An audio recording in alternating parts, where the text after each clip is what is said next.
ভূতুড়ে লিখেছেন মঞ্জিল সেন। ভূতের অস্তিত্ব সম্পর্কে তর্ক হচ্ছিল। অনিলবাবু বললেন, আমি একটা ঘটনা বলি শোনো। তখন আমি এমএসসি পাশ করে শিক্ষা বিভাগে চাকরি নিয়েছি। আমার কাজ হলো জেলায় জেলায় ঘুরে স্কুল পরিদর্শন করা। সেই সূত্রে আমাকে একবার পাবনা যেতে হয়েছিল। বলা বাহুল্য, তখন ছিল ইংরেজদের রাজত্ব। বাংলাদেশ বলতে পূর্ব পশ্চিম গোটা বাংলাদেশকেই বোঝাতো।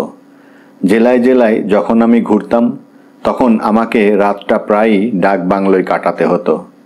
পাবনায় স্কুল পরিদর্শন করতে গিয়ে আমি ডাক বাংলোয় থাকার ব্যবস্থা করার জন্যে সংশ্লিষ্ট কর্মচারীর সঙ্গে দেখা করলাম। ভদ্রলোক আমার কথা শুনে বললেন যে ডাক বাংলোটা রাত্রিবাসের পক্ষে উপযুক্ত নয়। আমি যেন অন্য ব্যবস্থা করি। অন্য কোনো ব্যবস্থা করা আমার পক্ষে সম্ভব ছিল না, কারণ আমার পদটা গালভরা হলেও মাইনে ছিল নেহায়েত অল্প। হোটেলে থাকার অর্থ হচ্ছে অতিরিক্ত খরচ, সাধ্যমতো, তাই আমি সেটা পরিহার করেই চলতাম।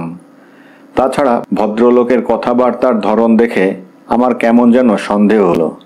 মনে হলো তিনি প্রকারান্তরে আমাকে ডাকবাংলোয় রাত কাটাতে নিরুৎসাহ করছেন। আমারও জেদ চেপে গেল।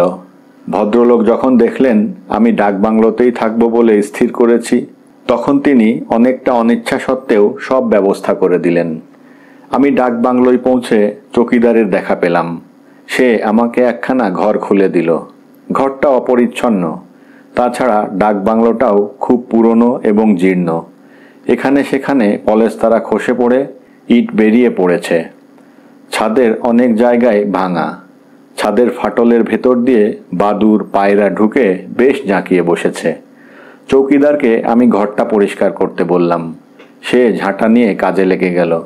হঠাৎ মানুষের আবির্ভাবে শান্তিভঙ্গ ঘটায় বোধহয় বিরক্ত হয়েই বাদুড় পায়রাগুলো ঝটাপট করতে করতে বেরিয়ে গেল। ঘরের মধ্যে একটা লোহার খাট ছিল। আমি আমার বিছানাটা তার ওপর পেতে ফেললাম। চৌকিদার বেরিয়ে যেতেই আমি বাথরুমে ঢুকলাম। বাথরুম থেকে ফিরে এসে দেখি আমার বিছানাটা নোংরায় ভরে গেছে। আমি আশ্চর্য হলাম।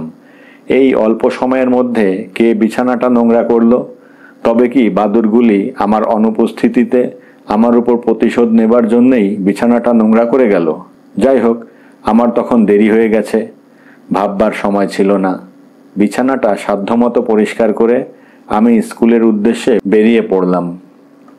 স্কুলে সারাদিন কেটে গেল।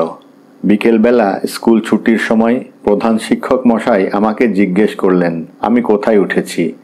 ডাকবাংলোর কথা শুনে তিনি বলে উঠলেন যে ওখানে থাকার দরকার নেই, তিনি তার বাড়িতেই ব্যবস্থা করবেন। আমি একটু কৌতূহলী হয়ে প্রশ্ন করলাম, ব্যাপারটা কি? ডাকবাংলোয় রাত কাটানোয় আপত্তি কি থাকতে পারে? তিনি বললেন, ডাকবাংলোটার খুবই দুর্নাম আছে। রাতে নানা রকম শব্দ হয়, ভৌতিক ব্যাপার। ওখানে না থাকাই বাঞ্ছনীয়। আমার তখন জোয়ান বয়স।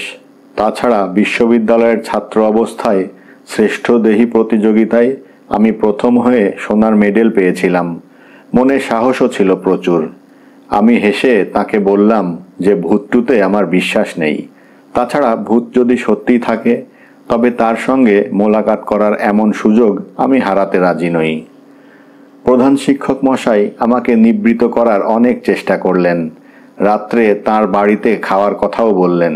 আমি শেষে বললাম, খেতে আমার আপত্তি নেই, তবে তিনি যদি ডাকবাংলোয় খাবারটা পাঠিয়ে দেবার ব্যবস্থা করেন তবে আমি বাধিত হব। ভদ্রলোক আমার নাছোড়বান্দা ভাব দেখে অগত্যা তাতেই রাজি হলেন। আমি ডাকবাংলোয় যখন ফিরলাম তখন প্রায় সন্ধে। চৌকিদারকে বললাম আমার জন্য তাকে আর খাবার তৈরি করতে হবে না। সে তখন ছুটি চাইল। রাত্রিবেলা সে নাকি বাড়ি চলে যায়। আমি তাকে ছুটি দিয়ে বারান্দায় একটা আরাম কেদারায় গা এলিয়ে দিয়ে একটা গল্পের বই খুলে বসলাম। বইয়ের মধ্যে ডুবে গিয়েছিলাম। হঠাৎ মনে হলো কে যেন আমার পেছন দিয়ে চট করে সরে গেল। পেছন ফিরে কিন্তু কাউকে দেখতে পেলাম না। মনের ভুল ভেবে আবার বইয়ে মনোসংযোগ করলাম, কিন্তু আবার সেই অনুভূতি। মনের মধ্যে কেমন যেন খচখচ করে উঠল। উঠে চারদিক ঘুরে দেখলাম। হঠাৎ ব্যাপারটা পরিষ্কার হয়ে গেল। একটা বাদুর পাক দিয়ে উড়ছে, আর হ্যারিকেন লণ্ঠনের আলোয় তার ছায়াটা এমনভাবে পড়ছে যে মনে হচ্ছে কারো ছায়া দ্রুত মিলিয়ে যাচ্ছে। আমি মনে মনে হেসে চেয়ার টেনে বসলাম। খানিক বাদেই একটি লোক সাইকেল চেপে আমার সামনে এসে দাঁড়ালো। তার সঙ্গে একটা টিফিন ক্যারিয়ার। প্রধান শিক্ষক মশাই তার কথা রেখেছেন। আমি লোকটিকে একটু অপেক্ষা করতে বলে চটপট খেতে বসে গেলাম।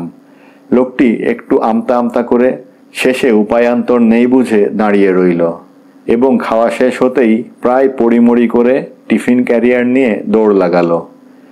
ডাকবাংলোটা ছিল বেশ নির্জন জায়গায়, আশেপাশে কোনো বাড়ি নেই, সুতরাং ভূতের ভয় পাবার পক্ষে প্রকৃষ্ট স্থান, কোনো সন্দেহ নেই। এবার শোবার পালা। আমি ঘরে ঢুকে দরজাটা বন্ধ করে দিলাম।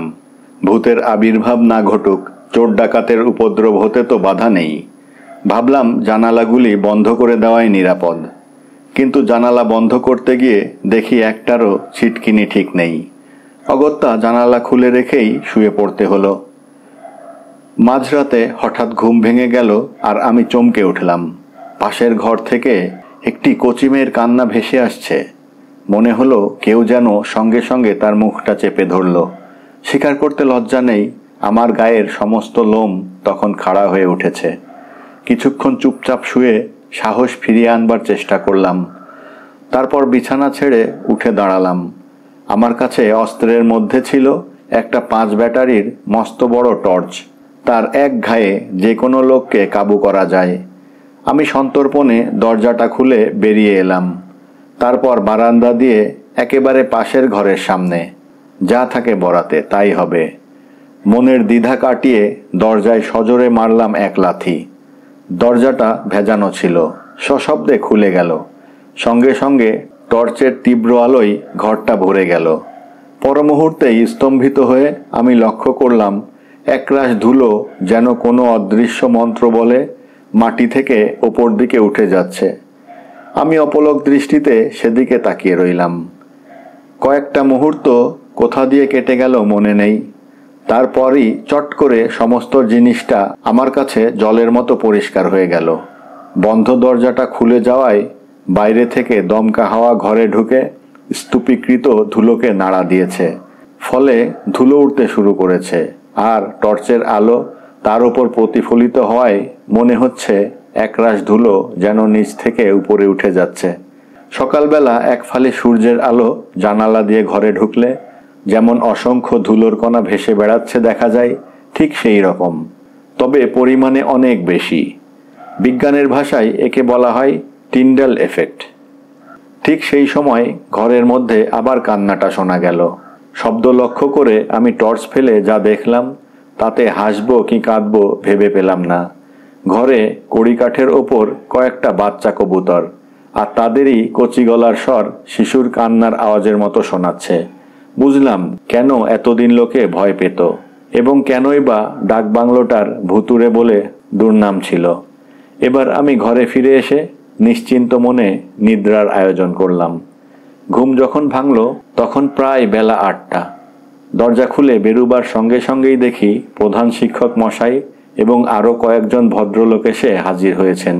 আমাকে বহাল তবিয়তে দেখে তারা যে বিস্মিত হলেন তা বলাই বাহুল্য। রাত্রে ভালো ঘুম হয়েছিল কি না জিজ্ঞেস করাতে আমি হাসি মুখে জবাব দিলাম যে চমৎকার ঘুম হয়েছে। তারা যেন একটু নিরাশ হলেন। তারপর প্রশ্ন করলেন রাত্রে আমি কোনো শব্দ টব্দ শুনেছি কিনা। আমি তখন তাদের আদ্যপান্ত খুলে বললাম এবং ভূতের ব্যাপারটা যে আজগুবি এবং কোনো ভীতু লোকের উর্বর কল্পনা প্রসূত তাও জানালাম। আমার কথা শুনে তারা কিন্তু খুশি হলেন বলে মনে হলো না। এতদিনের স্থির বিশ্বাস এবং রসালো ভৌতিক ব্যাপারটা শেষ পর্যন্ত যে প্রহসনে দাঁড়াবে তাতে যেন তাদের মন সায় দিচ্ছিল না। ধন্যবাদ।